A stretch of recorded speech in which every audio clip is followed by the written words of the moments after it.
আওয়ামী লীগের কার্যক্রমের উপর দেয়া নিষেধাজ্ঞা দ্রুত প্রত্যাহার হওয়ার কোনো সম্ভাবনা নেই বলে জানিয়েছেন আইন উপদেষ্টা অধ্যাপক আসিফ নজরুল।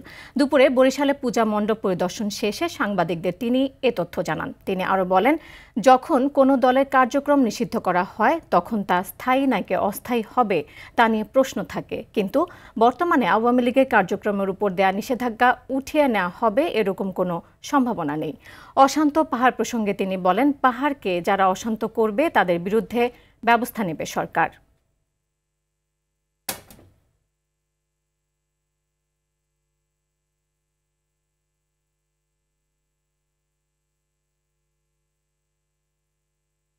বাস্তবিক অর্থে আওয়ামী লীগের কার্যক্রম নিষিদ্ধটা উইথড্র হবে এই ধরনের কোনো সম্ভাবনা আমি দেখতে পাচ্ছি না। বরং আমি যেটুকু জানি যে আমাদের আন্তর্জাতিক অপরাধ আদালতে যে প্রসিকিউশন টিম আছে সেই টিমের পক্ষ থেকে সংগঠন হিসাবে আওয়ামী লীগের বিচার চাওয়ার একটা পদক্ষেপ বরং নেওয়া হচ্ছে।